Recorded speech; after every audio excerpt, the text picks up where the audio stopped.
Welcome back to Celebrity Radio. It's Alex Belfield here with one of my favourite people, a big star, Noel Fielding. How are you? How are you? I'm good, thanks. What's it like to be a sex symbol and very cool? Not sure I'm either of those things anymore. I think I had like 2 minutes where I was slightly cool and slightly a sex symbol, and it was fun. I think I got voted the sexiest man of the year by NME. Well, even this year in GQ, I think they're saying you're the best dressed or something like that. Does this surprise you? Because that's not what you came into the business for, was it? I think really? I'm number 32. I was number 2 at one point. I'm slipping horrendously down the charts. What is it, the Christmas jumper or Elton something? John's higher than me in the charts. Let's not get too... And Romeo Beckham. Let's not get too excited. Do you put a lot of time and effort and thought into it? Because, I mean, your persona is so big and so defines you as an artist. Is it something you really care about? I think maybe in the Mighty Boosh and stuff, it was a chance where I could dress up, you know? You can be a different character. You can be a slightly make-believe character, which is great. And then you have to kind of carry that on into your real life. Otherwise, people are disappointed, you know? No one wants to see Nick Cave in tracksuit bottoms. So you have to kind of, if you're going to get a Tesco's, you have to put a poncho on. It's just the way it is. I think that's the deal, isn't it? If you saw Kate Bush, you'd want her to be in a red dress. You wouldn't really want her to be in Ugg boots. It's just not. You seem surprised to me that people put their hand in their pocket and buy a ticket to see your show or tune in to see you on the TV. Is it still odd? Just grateful, just happy, lucky. I feel lucky, with the Bush, by the time we got to playing like the O2 in Wembley, we were like, wow, this is bizarre. Because, the show was quite weird, about a sort of transsexual who's a merman, old Greg and then Crack Fox. They're quite weird. It was quite a weird little show, quite idiosyncratic. So we were quite surprised that it built up such a big following live and stuff, and with DVDs. So we were always eternally grateful. Our fans have always been very loyal and very unusual and dress up as our characters and stuff. So, yeah, we're very grateful because it just means you can keep doing what you do, and if you're not completely mainstream, then it's important to be able to have the money or be able to do it as a career so that you can just keep working at it, and producing more stuff. It was interesting when you went mainstream to BBC Two and Buzzcocks, that brought you to a whole new audience who fell in love with you. And what was great about you, you were sort of the anti-comedian. You were not trying to get the zingers in, you were just being you. Where do those thoughts come from? Because they seem to just come into your head and make everybody laugh. That just feels like when you're with your friends and you watch telly and you're just all mucking about. That's all that feels like to me. And then, there's something quite sort of... Some comedians sort of spend ages writing. I tried to do some jokes on that to begin with, and then I kind of felt like I learned a lot from Phil Jupiter. So he was just like, just be yourself and just improvise. And, occasionally you get good at it. You learn that if you're going to do a long rambling thing about bumblebees, that's not going in the show. You need to do a tight one-liner every now and then, and that will go in the show. You don't need to do much on those shows. If you say 2 or 3 funny things and they go in the edit, you're done. So in a way, it's quite nice to give other people space.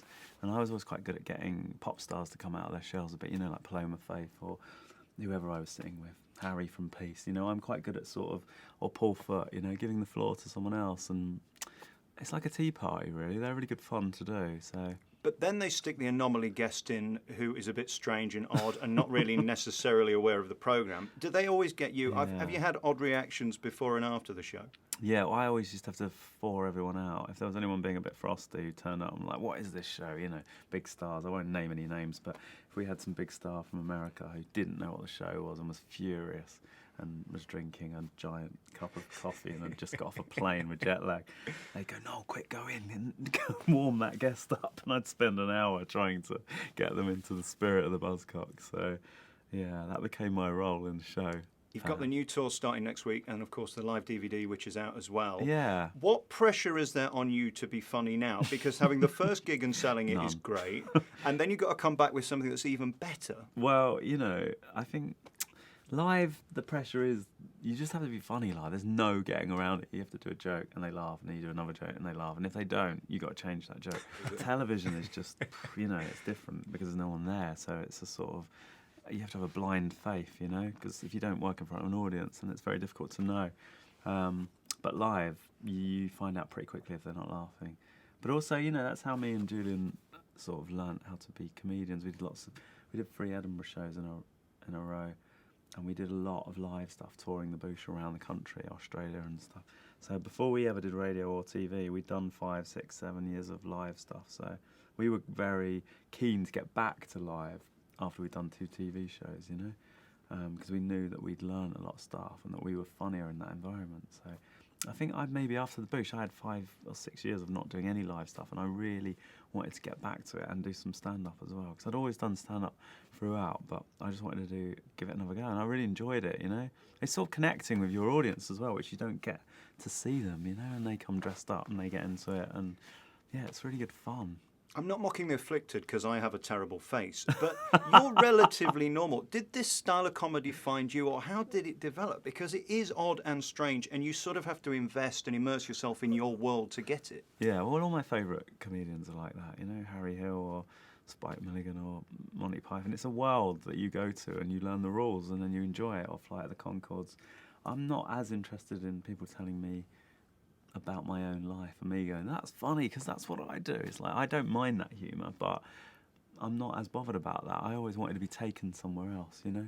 When someone's got a really strong view or a strong world, or someone brilliant like Stuart Lee, you sort of enjoy their company, because it's not really how you think, or not. It's not a place you would have gone to, and that's always my favourite. And again, when we look at you as a live act, you've got this following and you've got this career, but we don't know much about you privately. Is that important to you, that you are an act and that you keep that private, and then what happens on stage is for the public? Yeah, I got burnt quite a lot early on. When the Boost got very big, you know, I went out a lot and partied a lot, but it was around about the time there were a lot of free London papers and stuff, and so you only have to be in the paper once a week. It looks like you're out the whole time living at the Groucho Club or whatever, which isn't usually true because you're working, but...